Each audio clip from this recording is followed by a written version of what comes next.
আসসালামু আলাইকুম। আপনারা সবাই জানেন ৫০তম বিসিএস এর সার্কুলার হয়ে গেছে এবং আবেদন অলরেডি চলমান। তো আপনি যদি ঘরে বসেই নিজে ৫০তম বিসিএস এ এপ্লাই করতে চান তাহলে এই ভিডিওটি আপনার জন্য। সো ভিডিওটি ফার্স্ট টু লাস্ট খুব ভালোভাবে দেখবেন। এই ভিডিওতে আমি A to Z কিভাবে কি করবেন, কিভাবে এপ্লাই করবেন সবকিছু একবারে দেখিয়ে দিব। তো বিসিএস এ এপ্লাই করার জন্য আপনার হাতে থাকা মোবাইল অথবা একটি কম্পিউটার লাগবে। সেখানে একটি ব্রাউজার ওপেন করে আপনি সেখানে যে লিখবেন হচ্ছে bpsc.teletalk এটা লিখে আপনি এন্টার করবেন। এন্টার করার সাথে আপনাকে এই বিপিএসসির ওয়েবসাইটটাতে নিয়ে আসবে। এখানে দেখবেন 50th বিসিএস এক্সাম 2025 লেখাটি আছে। আপনি এখানে ক্লিক করে দেবেন। এখানে ক্লিক করলে আপনাকে এরকম একটা ইন্টারফেসে নিয়ে আসবে। এখানে উপরে দেখতে পাচ্ছেন যে অ্যাডভার্টাইজমেন্ট মানে যে সার্কুলারটা আছে সেটা এখানে দেওয়া। আমার রিকোয়ারমেন্ট হচ্ছে আপনি অ্যাপ্লাই করার আগে সার্কুলারটা খুব ভালোভাবে দেখে শুনে বুঝে পড়ে নেবেন। এবং এখানে দেখতে পাচ্ছেন যে আপনার SSC board, SSC role, SSC registration number এবং এসএসসি ইয়ার এখানে আপনাকে দিয়ে অ্যাপ্লাই করতে হবে। সো আপনি এই ঘরগুলো ফিল আপ করে দেবেন এবং একটু নিচে আসলে দেখবেন এখানে জেনারেল ক্যাডার, টেকনিক্যাল ক্যাডার এবং general plus technical both cadre option আছে। আপনার যেটা পছন্দ হয় আপনি সেটা এখানে সিলেক্ট করে আপনি উপরের ঘরগুলো ফিল আপ করে নেক্সটে ক্লিক করে দেবেন। এখানে আসার পর দেখবেন এই ফর্মটা আপনাকে দেখাবে। এই ফর্মে যে জিনিসপত্র দেওয়ার আছে অনেক কিছু দেওয়া আছে আর বাদ বাকি বিষয় আপনি এখানে খুব ইজিলি দিয়ে দিতে পারবেন। আমিও দিয়ে দিচ্ছি। এখানে আরেকটা জিনিস আপনারা খেয়াল করবেন, সেটা হচ্ছে যে হাইট, ওয়েট এবং চেস্ট মানে আপনার বুকের মাপ, এটা কিন্তু আপনাকে এখানে মাস্ট ফিল আপ করতে হবেই। আপনার হাইট যদি আপনি নর্মালি ফুটে বা ফিটে আমরা কিন্তু জানি যে আমরা কত ফিট কত ইঞ্চি, কিন্তু এখানে কিন্তু আপনাকে সেন্টিমিটারে হিসাব করে এটা দিতে হবে। যদি আপনি আপনার হাইটটা এক্স্যাক্টলি জানেন মানে কত ফুট আপনি, সেটাকে কিন্তু আপনি চাইলে অনলাইনে কনভার্ট করে নিতে পারবেন। মানে ধরি আপনার হাইট হচ্ছে 5 ফুট 7 ইঞ্চ, আপনি কিন্তু 5 ফুট 7 ইঞ্চটা কত সেন্টিমিটার সেটা কিন্তু আপনি ব্রাউজারে যে এটা কিন্তু কনভার্ট করে দেখতে পারবেন। তবে সবচেয়ে ভালো হয় যদি আপনি আপনার কাছে কোনো টেইলার্স থাকে সেখানে গিয়ে যদি আপনি ওই ফিতা দিয়ে মেপে যদি আপনার হাইটটা এক্স্যাক্টলি কত সেন্টিমিটার সেটা দেখতে পারেন এবং আপনার বুকের মাপ যেটা সেটা যদি আপনি দেখতে পারেন ওই ফিতা দিয়ে মেপে কোনো টেইলার্সে যায় তাহলে সেটা আপনার জন্য সবচেয়ে বেশি ভালো হয়। এই জিনিসটা কিন্তু অবশ্যই মাথায় রাখবেন। সো এটা জানার পর আপনি এখানে আপনার ওই সাইজগুলো এখানে দিয়ে দিবেন। এরপর হচ্ছে আপনার যে পার্মানেন্ট অ্যাড্রেস এবং প্রেজেন্ট অ্যাড্রেস এগুলো আপনি খুব ইজিলি দিয়ে দিবেন। এবং এখানে প্রেজেন্ট অ্যাড্রেসে দেখবেন একটা অপশন আছে যে কেয়ার ফর, অপশনাল যদিও, তো ওই বিষয়টা যদি ফিল আপ করতে চান তাহলে আপনারা ফিল আপ করতে পারেন। আপনার এখানে মানে কার অধীনে আপনি বর্তমানে আছেন, যদি আপনি আপনার বাবা মার ফ্যামিলিতে থাকেন আপনার বাবার নাম বা মায়ের নাম দিয়ে দিলেন। আর যদি আপনি ম্যারিড হন আপনার মানে আপনার শ্বশুর বাড়িতে থাকেন তাহলে হচ্ছে আপনি এখানে আপনার হাজবেন্ডের নাম বা যদি আপনি মেয়ে হন আর কি তাহলে হাজবেন্ডের নাম বা দিয়ে দিতে পারেন একটা কিছু, যদি এটা অপশনাল, এটা খুব একটা ম্যাটার করবে না। দেন হচ্ছে আপনি আপনার অ্যাড্রেসগুলো এখানে ইজিলি বসিয়ে দিবেন। দেন হচ্ছে exam centre, the most important thing. আপনি যেই বিভাগে আপনার সেন্টারটা নিতে চান এক্সাম সেন্টার সেটা আপনি এখানে ক্লিক করে দিয়ে দিবেন। আমি আমার সেন্টারটা দিয়ে দিচ্ছি। দেন আপনি নিচে আর একটা গুরুত্বপূর্ণ জিনিস আছে খেয়াল করবেন যে কোশ্চেন ভার্সন, এটা কিন্তু অনেকে বুঝতে পারেন না বা দেখতেও পারেন না, এটা কিন্তু এড়িয়ে যান অনেকেই।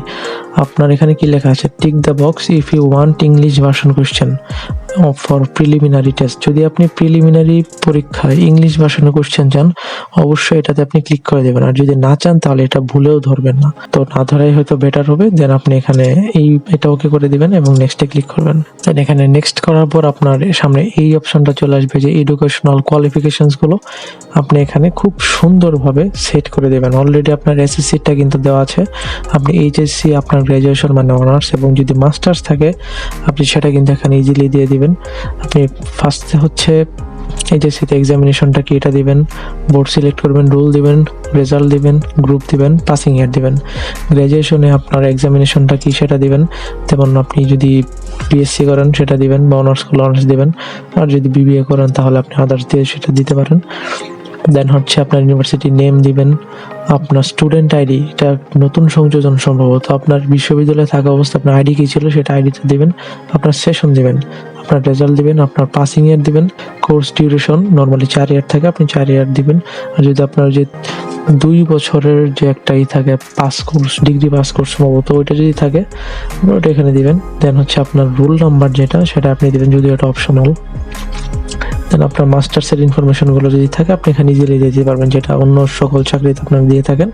সেখানে আমি আর খুব বেশি কিছু দেখাচ্ছি না। দেন হচ্ছে সবার নিচে দেখবেন যে post related subject for professional ও টেকনিক্যাল ক্যাডার।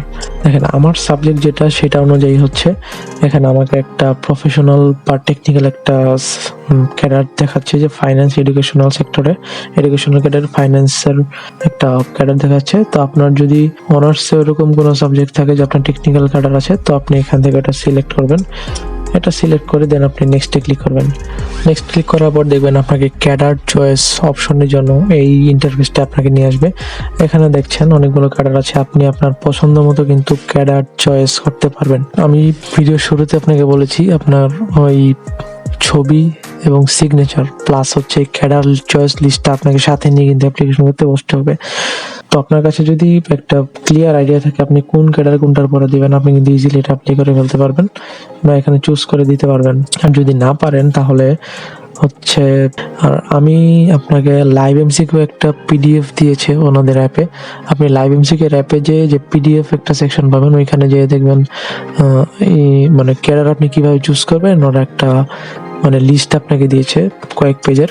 এই যে এখানে দেখতে পাচ্ছেন লাইভ এমসিকিউ এর একটা ভালো কাজ করেছে। আপনি এই 20 পেজের পিডিএফ এর একটা ফাইলটা নামিয়ে আপনি দেখতে পারেন যে কিভাবে ক্যাডার চয়েস করলে ভালো হয়, কোন ক্যাডারের কি কাজ, কোন ক্যাডারের মানে মানে পদক্রম পদ সোপান বা হায়ারার্কি কিরকম, মানে কোন পোস্টের পরে কোন পোস্ট আসবে, অনেক কিছু এখানে আপনারা দেখতে পাবেন। এটা ভালোভাবে যদি একটু পড়েন পরে হচ্ছে আপনি নিজেই সিদ্ধান্ত নিতে পারবেন যে কোন ক্যাডারের পরে কোন ক্যাডারটা আপনি দিবেন। দেন আমি এখানে দিয়ে দিচ্ছি, ফার্স্টে তো ফরেন ক্যাডার দিচ্ছি, অ্যাডে ক্লিক করবেন। দেন অ্যাডমিনের পর হচ্ছে পুলিশ আমি দিয়ে দিচ্ছি একটা আর কি, আপনারা আপনাদের মতো দিবেন। ওকে, নেক্সটে ক্লিক করার পর হচ্ছে আপনি এখানে এরকম একটা ইন্টারফেস দেখতে পারবেন। ওকে, ইন্টারফেসে দেখেন আপনার যাবতীয় ইনফরমেশন দেখাচ্ছে এবং আপনার যদি কোনো ইনফরমেশন ভুল থাকে আপনি কিন্তু এডিট পার্সোনাল ইনফরমেশন এখান থেকে আপনি এটা কারেকশন করে নিতে পারবেন। এডুকেশনাল কোনো জিনিসে যদি কোনো ভুল থাকে তাহলে আপনি এডুকেশনাল কোয়ালিফিকেশন সেখান থেকে যে আপনি এটা এডিট করে নিতে পারবেন। এখানে আপনার ক্যাডার চয়েস দেখাচ্ছে, আপনি যদি আবার ক্যাডার চয়েসগুলো রিঅ্যারেঞ্জ করতে চান মানে আগে পরে আনতে চান, এখানে আপনি যে করতে পারবেন। এবং এখানে দেখবেন যে নন ক্যাডার চয়েসের জন্য আরেকটা অপশন আছে, এখানে আপনি নন ক্যাডার কিন্তু চয়েস দিতে পারবেন। নন ক্যাডারের ক্ষেত্রে এখানে আপনার গ্রেড দেওয়া আছে যে 9 গ্রেড 10 গ্রেড, আপনি কোন গ্রেডের নন ক্যাডারের চয়েস দিতে যাচ্ছেন সেটা আপনার উপর ডিপেন্ড করবে। আমি 9 গ্রেড দিচ্ছি, 9 গ্রেড আপনি দিয়ে রাখবেন। দেন হচ্ছে ছবি এবং সিগনেচার আপনাকে বলেছিলাম ভিডিওর শুরুতেই, তো ছবি এবং সিগনেচারের জন্য এখানে কিছু রিকোয়ারমেন্ট আছে। আপনার ছবি অবশ্যই 300 বাই 300 পিক্সেল হতে হবে এবং এটা 100 কিলোবাইটের ভিতরে, এবং আপনার সিগনেচারটা 300 বাই 80 পিক্সেলের হতে হবে। তো আপনি এই ছবিগুলো কিভাবে এডিট করবেন, আপনার ছবি যদি আপনার সাথে থাকে আপনার পিসিতে, আমি একটা ভিডিও বানিয়েছি, ভিডিওটা এখনই দিচ্ছি, আপনি দেখে নেন কিভাবে এটা ঠিক করবেন। তো এখন আপনি আপনার ছবি কিভাবে রিসার্চ করবেন, আপনার ছবি রিসার্চ করতে হলে আপনি আপনার ব্রাউজারে চলে আসবেন। আমি মোজিলা ফায়ারফক্সে চলে আসছি। এখানে আসার পর আপনি লিখবেন পিক রিসার্চ, জাস্ট এতটুকু লিখে আপনি এন্টার করবেন। এন্টার করার পর একটা ওয়েবসাইট আসবে, আপনি ওয়েবসাইটে ঢুকে যাবেন। এখানে ঢোকার পর আপনার ছবিটি আপনি এখানে ড্র্যাগ এন্ড ড্রপ করে নিয়ে আসবেন। ছবিটি আনার পর আপনি কন্টিনিউ ক্লিক করবেন।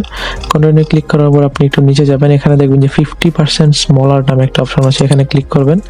এখানে ক্লিক করার পর আপনি নিচে যে কাস্টম সাইজ এটাই ক্লিক করবেন। এখানে ক্লিক করার ফলে আপনার সার্কুলারে উল্লেখিত যে সাইজটা দেওয়া আছে 300 বাই 300 বা 300 বা 280, ওই সাইজটা আপনি এখানে দিয়ে আপনার মন মতো আর কি ছবিটা সেট করতে পারবেন। তো ওয়াইডে আমি ধরলাম 300 এবং হাইটে ধরলাম 300 আপনি দেওয়ার পর পিক্সেলে দেওয়া আছে, কোনো সমস্যা নেই। একটু নিচে যাবেন, নিচে যাওয়ার পর এখানে দেখবেন ডান পাশে নিচে ফাইল রিসাইজ মানে কত কিলোবাইটের মধ্যে আপনার এই ফাইলটা হইতে হবে। ম্যাক্সিমাম সার্কুলারে 100 কিলোবাইট দেওয়া থাকে, তাই আপনি এখানে 100 দিয়ে দেবেন। 100 দিয়ে আপনি এখানে ডান এটাতে ক্লিক করবেন। এটাই ক্লিক করার পর আপনার ছবিটা ওকে, আপনি জাস্ট সেভ টু ডিস্ক এই অপশনটা ক্লিক করবেন। ক্লিক করলে দেখবেন ছবি এখানে ডাউনলোড হয়ে গিয়েছে। সো এভাবে আপনি আপনার ছবিটা রিসার্চ করতে পারবেন। ওকে, ভিডিও দেখা শেষ। আমি ধরে নিলাম আপনি খুব ভালোভাবে বুঝতে পারছেন। তো এখানে আপনি কি করবেন, আপনার ছবিটা ব্রাউজিং করে আপলোড করে দেবেন, আপনার সিগনেচারটা ব্রাউজিং করে আপলোড করে দেবেন। আপলোড করার পর এখানে ভেরিফিকেশন কোডটা এখানে দেওয়া আছে, এটা দিবেন। দেওয়ার পর এখানে টিক দিয়ে আপনি সাবমিট অ্যাপ্লিকেশন করে দেবেন। তো সাবমিট করার পর এখানে দেখবেন নন ক্যাডার চয়েসের জন্য অনেকগুলো নবম, দশম, 11 গ্রেড, 12 গ্রেড অনেকগুলো পোস্ট এখানে দেওয়া আছে। আপনি আপনার পছন্দ মতো ঠিক ক্যাডার কিভাবে আপনি পছন্দ মতো চয়েস করে দিয়েছিলেন, এভাবে নন ক্যাডার গুলো আপনি এখান থেকে পছন্দ করে সিলেক্ট করে অ্যাড অপশনে ক্লিক করে আপনি এখান থেকে কিভাবে দিয়ে পেমেন্ট দিবেন। করবেন দিয়ে সেটা আপনি কিন্তু নিচে দেওয়া আছে যে একটা ইউজার আইডি চিহ্নটি আছে আই নো যখন ডিক্লেয়ার দ্যাট পেমেন্ট এই করবেন তখন অপশনে কিন্তু ক্লিক ইউজার দিয়ে আইডিটা আপনি আপনার ইউএসএ মাস্ট ক্লিক লাগবে করে দিবেন। এবং ইউজার আইডি দিলেই ইউজ করে দেখবেন আপনি আপনার কাজ টেলিটকে মোটামুটি শেষ, 200 টাকা মানে দিয়ে আপনার পেমেন্ট সাবমিট করতে হয়ে পারবেন, গেল। হয়তো কিছু সার্ভিস চার্জ লাগলে রাখতে পারে। তো এই ছিল আজকের ভিডিও। এভাবেই হচ্ছে আপনি 47তম বিসিএস খুব ইজিলি একা একাই অ্যাপ্লাই করে ফেলতে পারবেন। দোকানে যে দৌড়াদৌড়ির কোনো দরকার নেই। শুধুমাত্র ঘরে বসে ক্যাডার চয়েস লিস্ট, আপনার একটা ছবি ফর্মাল এবং হচ্ছে আপনার একটা সিগনেচারের স্ন্যাপশট বা ছবি থাকলে আপনি ঘরে বসে অ্যাপ্লাই করে ফেলতে পারবেন। ভিডিওটা ভালো লাগলে অবশ্যই সাবস্ক্রাইব করবেন, আর যদি ফেসবুকে দেখে থাকেন অবশ্যই ফেসবুকের চ্যানেলটিতে ফলো দিয়ে লাইক দিয়ে দিবেন এবং অবশ্যই কমেন্ট করে জানাবেন ভিডিওটা কেমন লাগলো। ধন্যবাদ।